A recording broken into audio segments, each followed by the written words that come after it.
నిజంగా వారి గురించి మాకు తెలియదు, కానీ వచ్చేటప్పుడు అయ్యగారు చెప్పారు అద్భుతమైన దైవజనురాలని. మనందరూ మాట్లాడుకుంటున్న విషయాల్లో చక్కటి విషయాలు, ఎన్నో ఆత్మీయ విషయాలు మాట్లాడారు. నిజమే, ఆ దశలోనికలు రాసిన పత్రికలో మీకు తెలియకుండుట నాకు ఇష్టము లేదు అనే ఒక మర్మాన్ని మాట్లాడుతున్నాడు ఆయన. మనం కూడా చాలాసార్లు మరణం గురించి మాట్లాడేస్తున్నాం కానండి. ఏలియా గారే వెళ్ళిపోయారండి మరణం అంటేనే. ఎవరండి? ఏలియా గారు. మరణము ఆయనకు కూడా మర్మంగా అయిపోయింది. మరణము మర్మమా ధర్మమా? వేసుకుందాం ప్రశ్న. మరణం ధర్మం, మరణము ధర్మమా మర్మమా అంటే ఏలియా గారు కూడా ఆ రోజుని మరణానికి భయపడ్డారు, కానీ పౌలు గారు మరణానికి ఎదురాడు.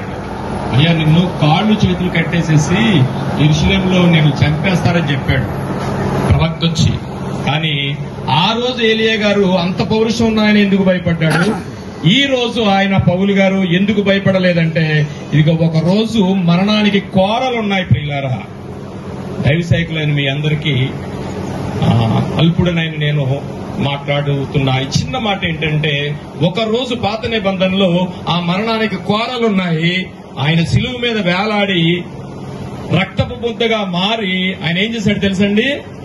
మరణం యొక్క కోరలను విరిసి పడేశాడు. అందుకనే ఏం చేశాడు తెలుసండి?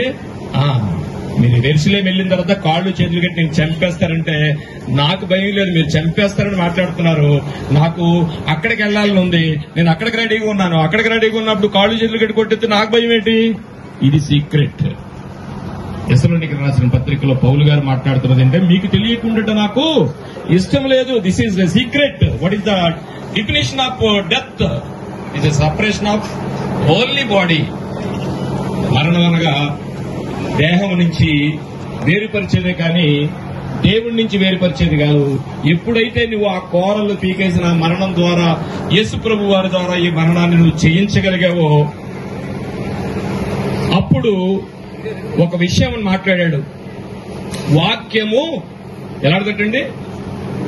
వాక్యము సజీవమై అంటే, మీరు ఈ సృష్టిలో ఈ భూమి మీద ఎక్కడైనా ఎక్స్పైరీ డేట్ లేని ఏమైనా చూపించగలరండి? 2 నిమిషాలే మాట్లాడతాను. ఎక్స్పైరీ డేట్ లేని ఏమైనా చూపించగలరండి? నేను ఎందుకు మాట్లాడతానంటే, ఇక్కడ అందరూ దైవజనులే, కానీ చాలా మంది క్రీస్తుని తెలియని వాళ్ళు వచ్చుంటారని నేను మాట్లాడుతున్నాను. అందరికీ చెప్పాల్సిన అవసరం లేదు, కానీ అందరూ దైవజనులు, అందరికీ తెలుసు. కానీ తెలిసినా మళ్ళా తెలుసుకోవాలి.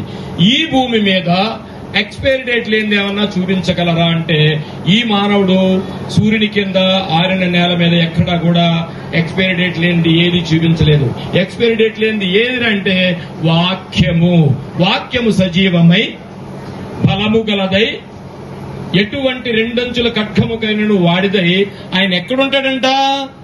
మరి భూమి అంతా తీసేస్తానన్నావు కదయ్యా, వాక్యం ఎక్కడుంటది? అంతా పోయినప్పుడు ఎక్కడుంటదంటే, ఇదిగో ఆ వాక్యమైన క్రీస్తు ఈ మరణాన్ని జయించి ఇదిగో తండ్రి కుడిపార్శ్వానికి కూర్చున్నాడు. ఆయన నమ్ముకున్న, కోరలు తీసిన మరణాన్ని జయించిన ఆ క్రీస్తుని నమ్ముకున్న మనం, ఆయన ఏంటండి? వాక్యం. ఆ వాక్యాన్ని నమ్మిన ఎవరైనా సరే ఇగో తండ్రి కుడిపార్శ్వాన్ని ఉంటాడు. మరణము మర్మమా ధర్మమా అంటే ధర్మమే. ఒక మనిషి ఊరు వెళ్ళాలనుకుంటే సైకిల్ వేసుకెళ్ళిపోవచ్చండి. పక్క రాష్ట్రం వెళ్ళాలంటే ట్రైన్ ఎక్కాలి. ఇతర దేశాలు వెళ్ళాలంటే వాడెక్కాలి, విమానం ఎక్కాలి. కానీ 2 లోకాలు మన గురించి ఎదురు చూస్తున్నాయి. ఆ లోకాలకు వెళ్ళాలంటే మరణము మాత్రమే మార్గము. దేవునికి మహిమ కలుగునుగాక. ప్రియా సోదరులారా, దైవజనులారా, ఇంకా దేవుని నమ్ముకొని ఇంకా అన్య జనాంగం ఎవరైనా ఉంటే ఆ క్రీస్తుని నమ్ముకుంటే ఈ సునామీలో వచ్చిన మనకేముండదండి. ఆయన దగ్గర ఉంటాయి ఆయన కుడిపార్శ్వాన్ని. మరణం మర్మం కాదు, ధర్మము అని అందరూ గుర్తెరిగి బ్రతకాలని ఈ చిన్న వాక్యాన్ని దేవుడు వినికిడిలో దీవించునుగాక. ఆమేన్.